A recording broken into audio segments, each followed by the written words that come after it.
There's something about being toughened that gives you a second sense about when it's going to go off. You can smell it. You can feel it. It's in the air. It's everywhere. Years of knowing it, looking at the punters, sizing them up. You just knows trouble and where it's likely to come from. And then one day, all of a sudden, it happens right out of the blue, and you aren't expecting it. It happened to me when I was going down the kebab shop. I looked around and suddenly realised I might have bitten off a bit more than I could chew. This nightstick hit me on the back of my left shoulder. Wallop! There were 4 of the f***s. I thought, bollocks, this ain't fair. I noticed the sticks, the pickaxe handles first, and the funniest thing is, there was no fear. You don't have any time to be afraid. I thought, right, move in fast. Up close, it's impossible for them to get any swing on the clubs. And I was up there, I was in the middle of it. I was fighting for my life, as I've always fought. I'd been on the door down at the Station Hotel in Welling, South London. I think it's called the Moon and Sixpence or something poncy now. Back then in the 80s, it was the first Whitbread venue pub that had bouncers on the door. And this particular night it was packed with the usual bunch of drinkers.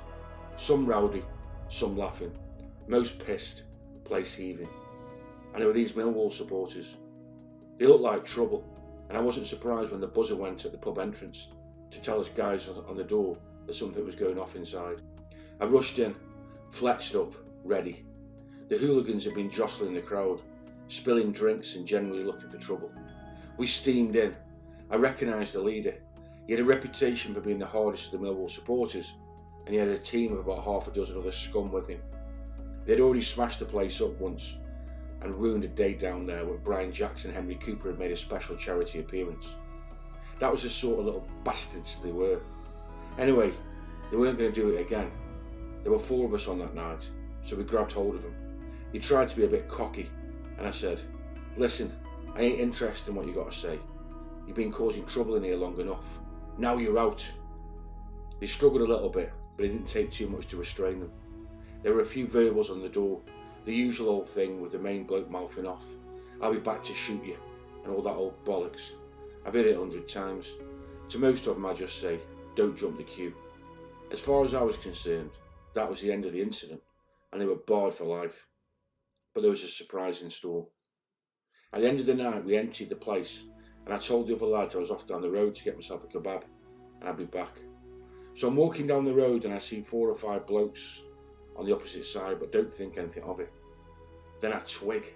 It's the scum I threw out the pub an hour or so earlier. But I figure they ain't going to do anything, because here we were in the middle of the Belgrove Road in Welling, a major bloody road. How wrong can you get? First I hear the screaming as they charge towards me. I couldn't run back to the station, so I decided to run towards them. That's when the first one clobbered me with the pickaxe handle, or whatever it was. That made me mad. Another one tried to have a go, but I was too close in by then, and I blocked it. I grabbed that one and pulled him down to the floor. He was going to be the first one I was putting out the way. I've got my hand on his face and was twisting it when squelch. I realised I got my fingers in one eye, so I decided to push him right into the sockets. He was screaming, squealing like a pig as I pushed harder trying to flip his eyeball out. With that the others surround me and started clubbing me over the back with planks of wood and then smashing me over the head with the pickaxe handles. I was thinking, I don't give 2 shits. I'm going to do this one. I've got on the floor before they do me. If I was going to go unconscious, I wanted at least one of them out the way, so I got some sort of revenge.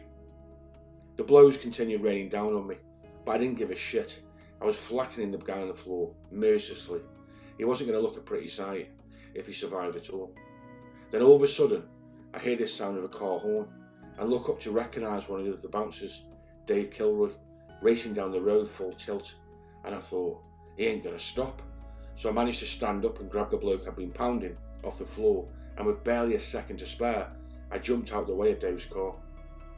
But the other guy wasn't so lucky, and Dave hit him and sprayed him across the bonnet. He went straight over the car and rolled back down into the road. He was out cold. 1 down, 3 to go. I still thank Dave regularly for saving my life. By this time the other doormen were on their way, and I knew we'd be squaring up for a good one. I'd taken a lot of blows, but this was the job I'd trained for. I could take a few hits, and anyway, you don't feel any pain because the adrenaline has kicked in, and by then I was mad.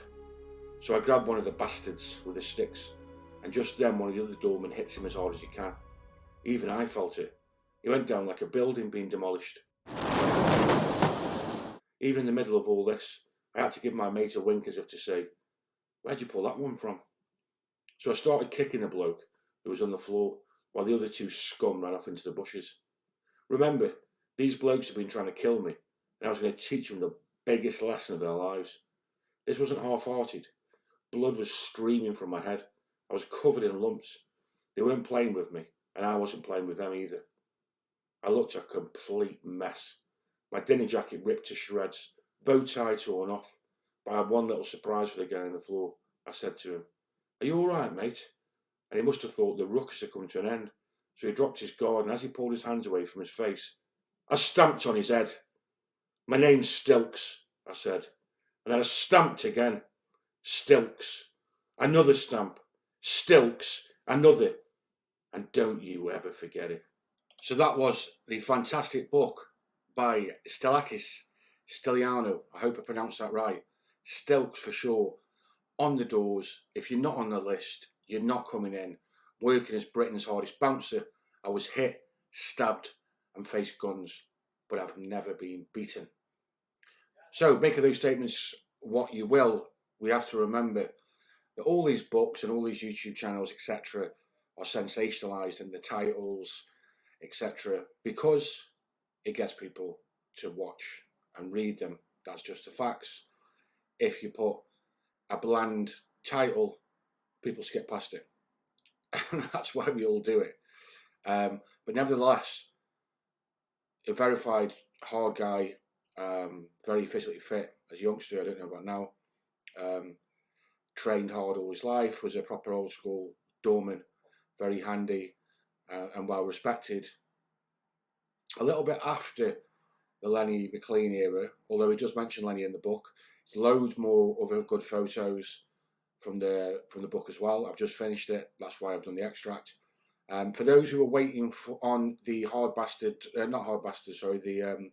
Britain's Deadliest Doorman Part 2, Liverpool, still working on it, and I'm doing a special piece on the main firm, the Wolfpack, as well. So it's sort of going to be those two coming out at the same time, or I might merge them into one. So that will be coming up soon, but my time's limited at the minute because I'm working on so many different things. But I'm trying to at least get one, decent video up a week for my regular subscribers, whilst I'm working on the longer formed content, which just does take a lot longer, especially the professional stuff for Amazon, etc. We have to get filming crews to go out. We have to get proper B-roll footage. There's all sorts of stuff involved, and it's a lot more time consuming than I thought. But we are working on those in the background, so I don't know when they'll be coming out. I'm hoping to get one out, all being well with me up and things, that the Amazon one will be out for December.